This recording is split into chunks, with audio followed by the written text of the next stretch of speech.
के इस कार्यक्रम से जुड़ी हुई वीडियो कॉन्फ्रेंसिंग के माध्यम से उप मुख्यमंत्री श्रीमती रेणु देवी जी, जो पिछड़ा एवं अति पिछड़ा कल्याण विभाग की भी मंत्री हैं, हमारे साथ यहाँ उपस्थित अनुसूचित जाति एवं अनुसूचित जनजाति कल्याण विभाग के मंत्री हमारे प्रिय संतोष जी, शिक्षा विभाग के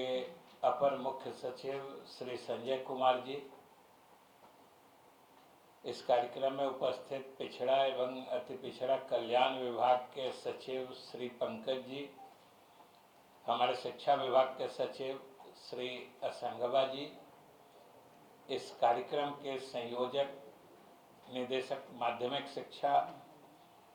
श्री मनोज जी, शिक्षा विभाग के अन्य सभी उपस्थित अधिकारीगण, अन्य दोनों विभागों के भी जुड़े हुए सभी अधिकारीगण, आगा खां फाउंडेशन के भी पदाधिकारीगण और कर्मीगण, और इस सभागार में उपस्थित मीडिया के सभी सम्मानित मित्रों, आप सब ने सुना है और सही बात भी यही है कि आज के दिन न सिर्फ हम तीनों विभागों के लिए बल्कि पूरे प्रदेश के लिए प्रसन्नता का दिन है कि हम लोग एक बहुत ही प्रभावकारी योजना का शुभारंभ कर रहे हैं। योजना अपने आप में नई नहीं है, लेकिन उसके प्रभावकारी क्रियान्वयन की जो व्यवस्था की गई है, उससे वास्तव में एक बहुत बड़ा फर्क और अंतर आने वाला है। उसके बारे में आपने बहुत सारी चीज़ों को सुना है, जाना है, आपको बताया गया है, और हमारी समझ से आप सब सहमत होंगे और ज़रूर आश्वस्त हुए होंगे कि ये जो हम शुरुआत कर रहे हैं, ये जो पोस्ट मैट्रिक स्कॉलरशिप पोर्टल है जिसकी आज शुरुआत कर रहे हैं, इससे हमारे गरीब बच्चों की पढ़ाई के लिए जो सरकार की नीतियों के अनुसार उन्हें स्कॉलरशिप छात्रवृत्ति के रूप में सहायता दी जाती है, उसके क्रियान्वयन में बहुत बड़ा फर्क आने वाला है, बहुत ही सुगम होने वाला है। इसलिए सबसे पहले मैं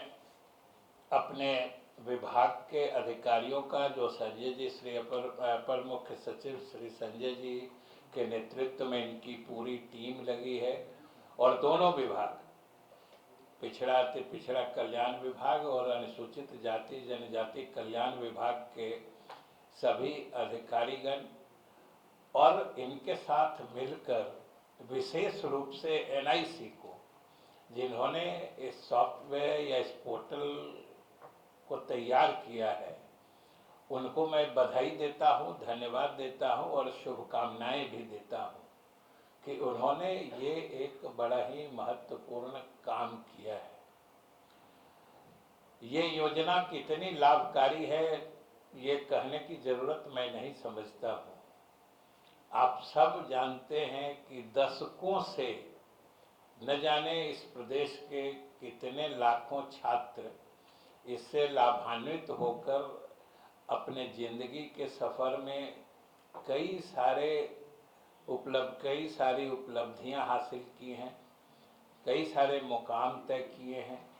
कि अगर ये छात्रवृत्ति न होती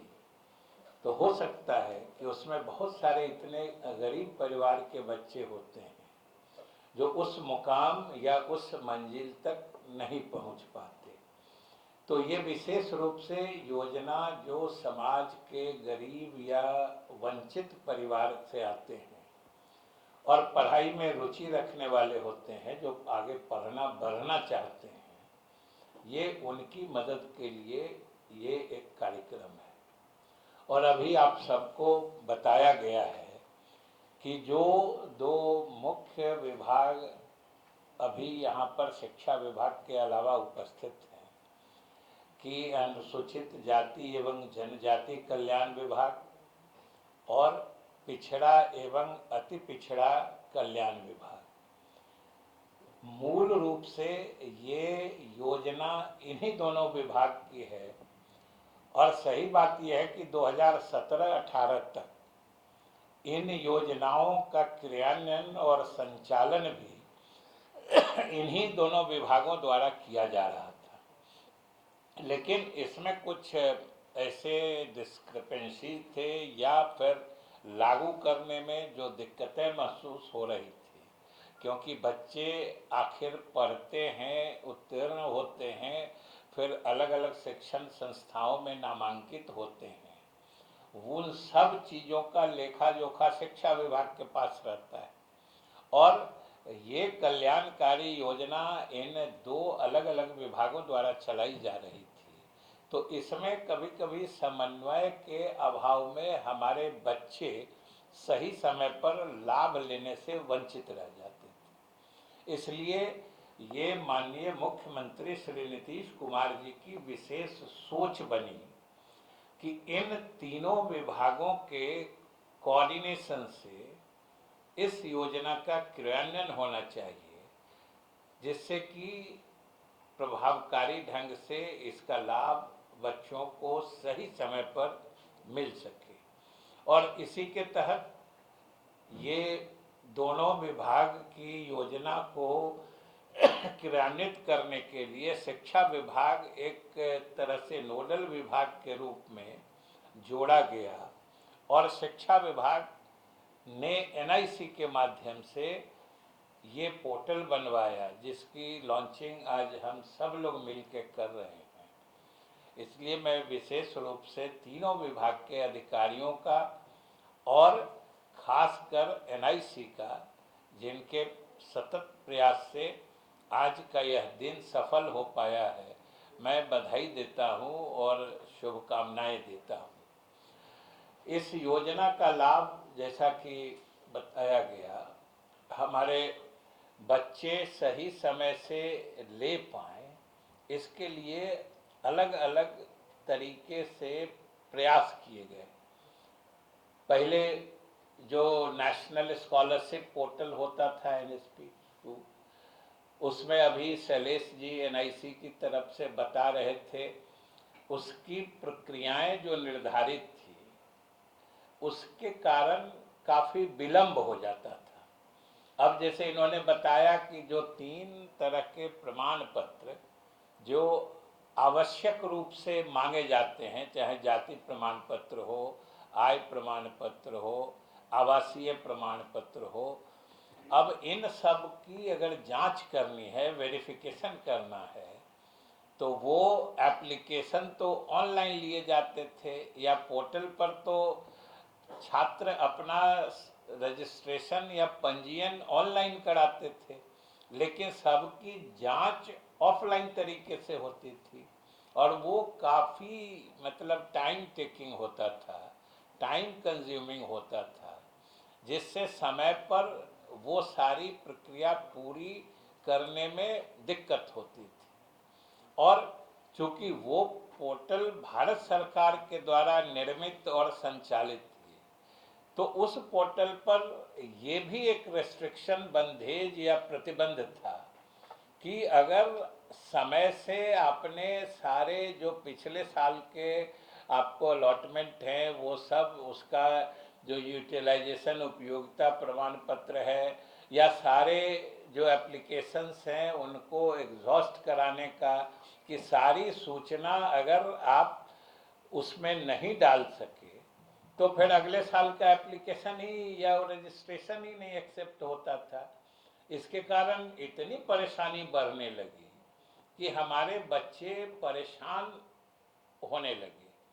और इस ख्याल में जब इसकी पूरी समीक्षा हुई तो मुख्यमंत्री नीतीश कुमार जी ने विशेष रूप से इन तीनों विभागों और एनआईसी को मिलकर ये कहा कि हम लोग अपने यहाँ के लिए अलग से विशेष रूप से कोई पोर्टल बनाएं और उसको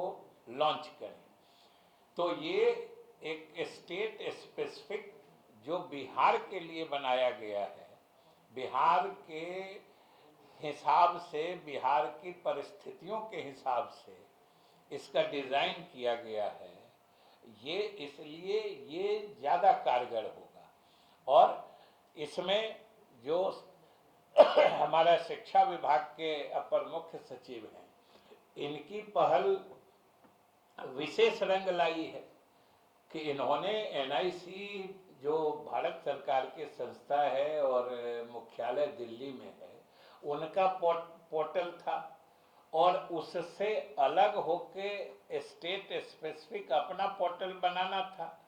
तो इन्होंने वहाँ से संपर्क किया और अन्य दोनों विभागों के सहयोग से ये वहाँ से उनकी अनुमति से, क्योंकि आखिर एनआईसी को तो लूप में रखना ही है, मुख्य रूप से उनके पोर्टल से लाभ लेना ही है, लेकिन स्टेट के जो स्पेसिफिक रिक्वायरमेंट्स हैं या यहाँ के जो कंडीशंस हैं उसके हिसाब से जो उसमें मॉडिफिकेशंस होने थे, उसके लिए वहाँ के एनआईसी के हेडक्वार्टर से संपर्क करके शिक्षा विभाग ने यहाँ के एनआईसी जो उनका ब्रांच है, जिसमें शैलेश जी सबसे महत्वपूर्ण किरदार निभाते हैं, इनको ये इजाज़त दिलवाई गई कि आप यहाँ की ज़रूरतों के हिसाब से नया पोर्टल बनाइए। और मुझे प्रसन्नता है जो इन्होंने आपको बताया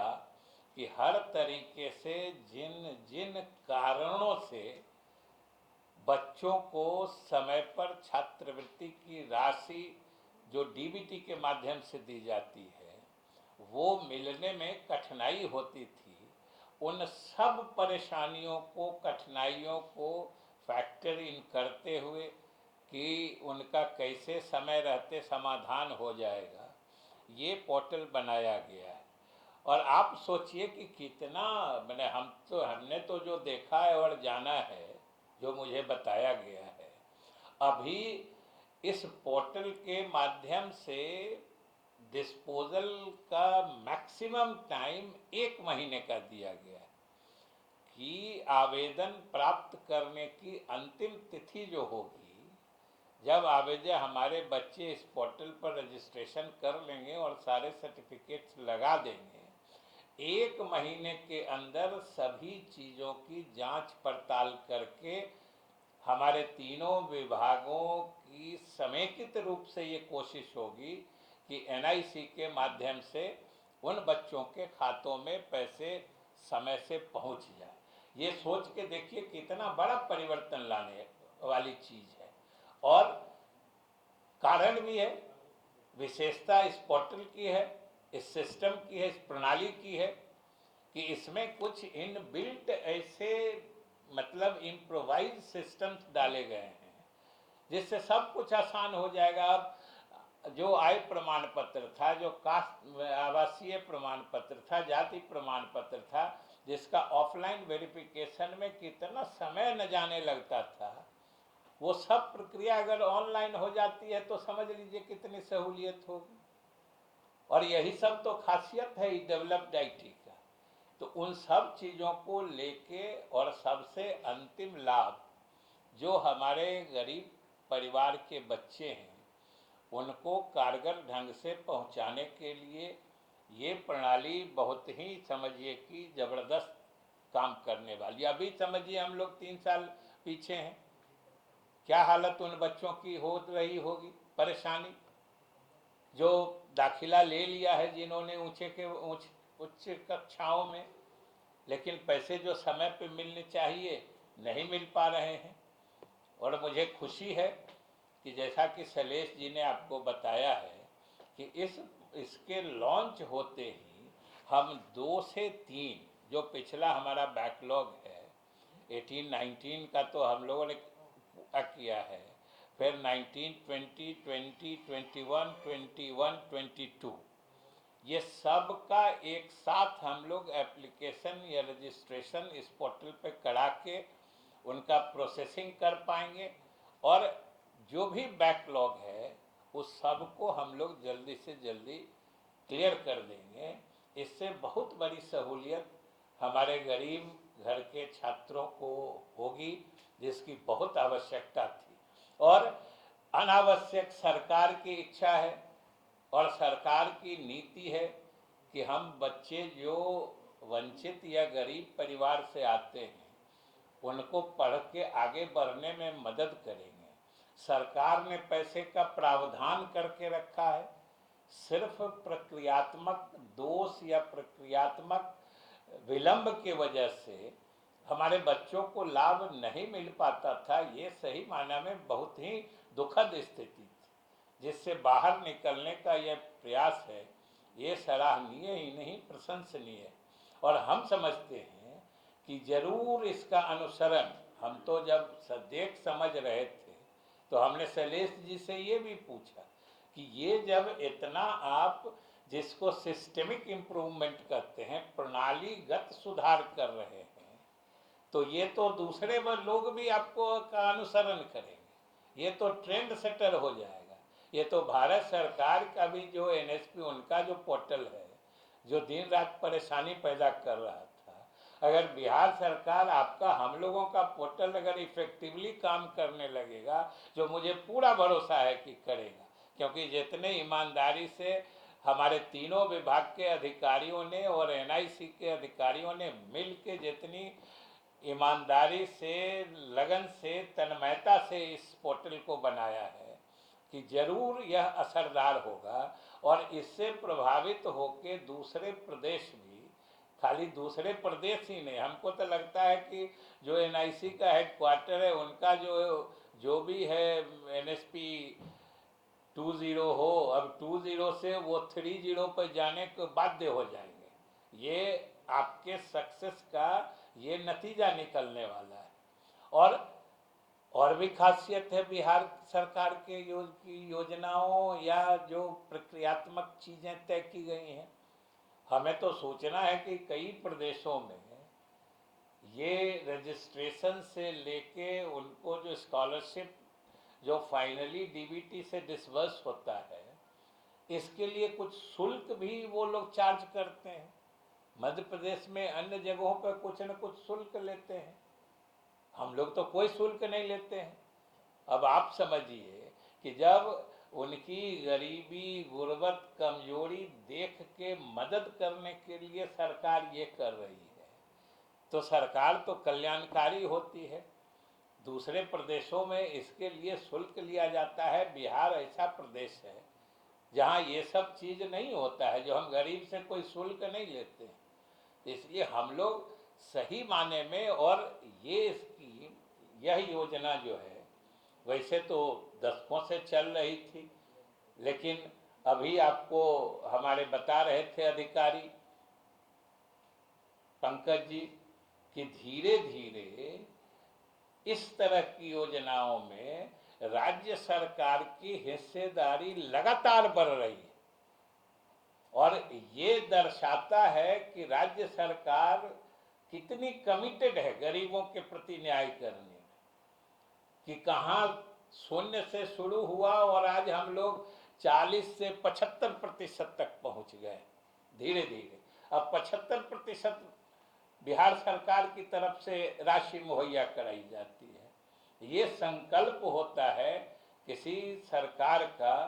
गरीबों को मदद करने का। इसलिए मुझे पूरी खुशी है, प्रसन्नता है कि विभाग की तरफ से आज एक महत्वपूर्ण काम हुआ है कि जो सबसे गरीब निर्धनतम परिवारों को छूने वाली योजना होती है, उसके प्रभावकारी क्रियान्वयन के लिए हम लोगों ने नए पोर्टल का इजाद करके इसको आज हम जनता या अपने छात्रों के प्रति समर्पित कर रहे हैं, जिसका लाभ लेके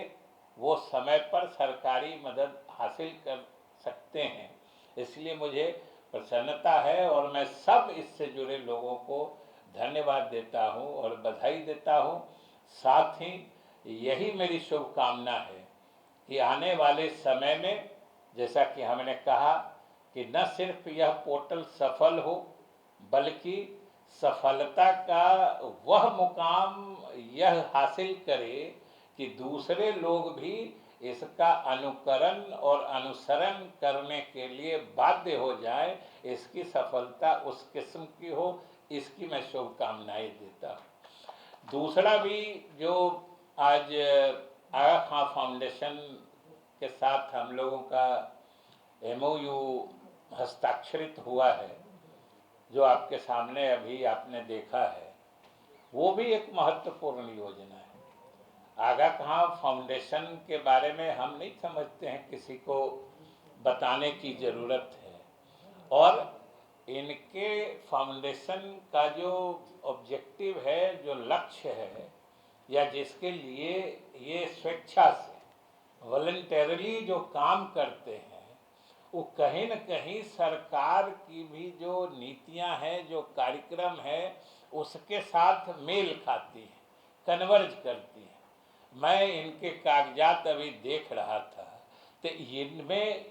इनका भी लक्ष्य वही है कि जो सामाजिक आर्थिक रूप से विपन्नता का शिकार जो समाज का वर्ग है, जो हिस्सा है, उसको सपोर्ट देके, उसको जो हेल्पिंग हैंड करते हैं, वो देके कैसे समाज के मुख्य धारा में जोड़ें। और उसके लिए अलग अलग इन्होंने क्षेत्रों की पहचान की है, अलग अलग एरियाज आइडेंटिफाई किए हैं, और हम लोगों को शिक्षा विभाग को विशेष रूप से, और हम समझते हैं हमारे जो दोनों साथी विभाग के मंत्री श्रीमती रेणु जी भी जुड़े हैं, और हमारे संतोष जी भी हैं, जो समाज के पिछड़े वर्गों का प्रतिनिधित्व जो विभाग करता है, अनुसूचित जाति और जनजाति विभाग और पिछड़ा एवं अति पिछड़ा कल्याण विभाग, तो इन तीनों विभागों के जो लक्ष्य हैं या जो इनके काम हैं, उससे मेल खाती हुई चीज़ें ही आगा खां फाउंडेशन के भी लक्ष्य या उनके कार्यक्रमों में शामिल है कि कैसे उनको हम लोग मदद करें, कैसे जैसे शिक्षा है तो कैसे इसको अच्छे से अच्छे तरीके से बच्चों तक पहुंचाया जाए, जो हमारे टीचर्स हैं, शिक्षक हैं, उनमें कैसे क्षमता निर्माण किया जाए, कैपेसिटी बिल्डिंग की जाए, कैसे वो अच्छे से अच्छे ढंग से बच्चों को पढ़ा सकते हैं, बता सकते हैं। जो व्यवहारिक तरीका होता है, जो आजकल नई नई तकनीक से नई नई विधियां निर्धारित की जाती हैं, उस तरीके से कैसे हमारे बच्चों को जो पाठ पढ़ाया जाता है, बच्चों की तरफ से वो सुग्राह्य कैसे बने, आसानी से उनको कैसे समझ में आए, जिसको हम लोग कहते हैं सुगमता से, बिना किसी एक्स्ट्रा प्रयास के, जो एफर्टलेसली करते हैं बच्चे, बिना किसी प्रयास के जो चीज़ें उनको बताई जाए उसको वो ग्रहण कर लें, तो ये बहुत बड़ी चीज़ होगी और ये इससे बहुत बड़ा फर्क आएगा। और हम समझते हैं कि शिक्षा विभाग के लिए भी इससे बढ़िया कोई चीज़ नहीं हो सकती है। जो शिक्षा विभाग का लक्ष्य है या हमारे दोनों साथी विभाग जो यहाँ पर उपस्थित हैं, इनका जो लक्ष्य है, समाज के जिस वर्ग को इन लोगों ने लक्षित करके रखा है या हम लोग जो शिक्षा विभाग की तरफ से चाहते हैं, उसमें आगा खां फाउंडेशन के मदद या इसके हेल्प से निश्चित रूप से हम लोग उसमें प्रभावकारी परिवर्तन कर सकते हैं, जिसका मुझे भरोसा है। और इसी आधार पर इनके साथ हम लोगों का सहयोग चल रहा है और आगे भी चलेगा, जिसके लिए आज MOU साइन हो रहा है। इन लोगों से भी हमारी बात हुई है। केवल हमने परफॉर्मेंस असेसमेंट के तरीके में एक चीज़ ज़रूर कहा है कि हमने शिक्षकों को प्रशिक्षित कर दिया या अपने लोगों से एक रिपोर्ट बना लिया, क्यों हमारा मकसद वो, हमारा एक तरह से कहिए हमारा बीच रास्ता है। हमें जहाँ पहुँचना है, जो हमारी मंजिल है या जो हमारा लक्ष्य है,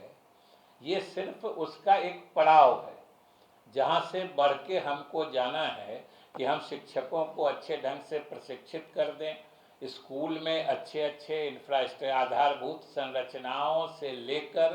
पाठ्यक्रम को कितना रुचिकर बना दें, कितना इंटरेस्टिंग बना दें, जिससे कि बच्चों को पढ़ने में भी मन लगे। ये सब रास्ते में कैसे हम लोग आगे बढ़ें, ये उसके लिए तकनीक है। लेकिन हमें जहाँ पहुँचना है वहाँ हम पहुँचे कि नहीं पहुँचे, इसका सही माने में आकलन ही आवश्यक होता है। और वही हमारे किसी भी स्कीम, योजना या नीति की सफलता का पैमाना या द्योतक होता है। क्योंकि अंत में हम लोग जो कुछ करते हैं उसका असर तो बच्चों तक पहुंचना चाहिए।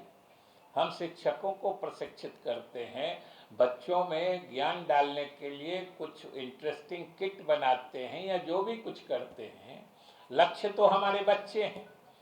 बच्चों पर क्या असर पड़ा, हमने इनसे अनुरोध किया है कि आप इन योजनाओं की सफलता के आकलन के तरीके में इसको एकदम बॉटम एंड से जो कहते हैं शुरू करिए कि हमने जो ऊपर से डाला वो बॉटम तक किस रूप में पहुंचा। हमने शिक्षकों को प्रशिक्षित किया तो शिक्षक जो कक्षाओं में पढ़ाते हैं उनके पढ़ाने के तरीके में क्या परिवर्तन आया और उस परिवर्तित तरीके से बच्चे जो ग्रहण करते हैं, जो पाठ ग्रहण किया उन्होंने, उसमें क्या फर्क आया। अगर हम लोग इसका सही आकलन कर लेंगे तो फिर नीचे से सुधार की संभावना या नीचे के अनुभव से अगर हम लोग बीच की सारी प्रक्रियाओं को जोड़ के उसमें आवश्यकता अनुसार अगर सुधार कर पाए तो वो और ज़्यादा हम लोगों की योजना को फलदायी बना देगा और ज़्यादा प्रभावकारी बनाएगा। और हम समझते हैं कि सब लोगों के लिए इच्छित लक्ष्य यही होता है। तो हम यही कहेंगे कि विभाग की तरफ से हमारी पूरी शुभकामना है, हम लोग पूरी तरीके से मदद भी करते हैं। आप लोग जिस शैक्षिक ढंग से इस कार्य में लगे रहते हैं, सरकार की मदद के लिए सरकार की तरफ से हम आपको धन्यवाद भी देते हैं। और हमारी पूरी शुभकामना, पूरी कोशिश यही है कि आपकी मदद से हम अपने बच्चों में शिक्षा ग्रहण करने का, शिक्षित होने का और शिक्षित होकर आगे बढ़ने के जो तरीके हैं उससे वो पूरी तरीके से लाभान्वित हो सकें, यही हम लोगों की इच्छा है। और हम समझते हैं कि जिस ढंग से स्वेच्छा से आप लोग काम करते हैं और बिहार में आप लोग विशेष रुचि दिखाया है, इसके लिए भी हम आभारी हैं। हम बिहार वासी या बिहार सरकार आपकी आभारी है, क्योंकि आप अपनी इच्छा से, अपने संसाधन से सरकार के प्रयासों में मदद करते हैं, यह बड़ी बात है। तो हम आपको बिहार की सरकार और बिहार की जनता की तरफ से भी आपको धन्यवाद देते हैं, आभार प्रकट करते हैं और शुभकामना देते हैं कि हम और आप मिलके बच्चों की पढ़ाई में, शिक्षा की गुणवत्ता में निश्चित रूप से फर्क लाएंगे, वही हम लोगों का लक्ष्य है। इन्हीं शुभकामनाओं के साथ सभी लोगों को, मीडिया के साथियों को, तीनों विभाग के अधिकारियों का और विशेष रूप से एनआईसी का, जिन्होंने अनवरत मेहनत करके, जिनके सतत प्रयास से आज का यह पोर्टल और दूसरा ऐप भी इन्होंने लॉन्च कराया है। पोर्टल के साथ ही उसका जो कॉरेस्पॉन्डिंग ऐप है, मोबाइल ऐप, उसका भी लॉन्चिंग इन्होंने कराया है। इसके लिए हम बधाई देते हैं, शुभकामना देते हैं। सभी लोगों को बहुत बहुत धन्यवाद।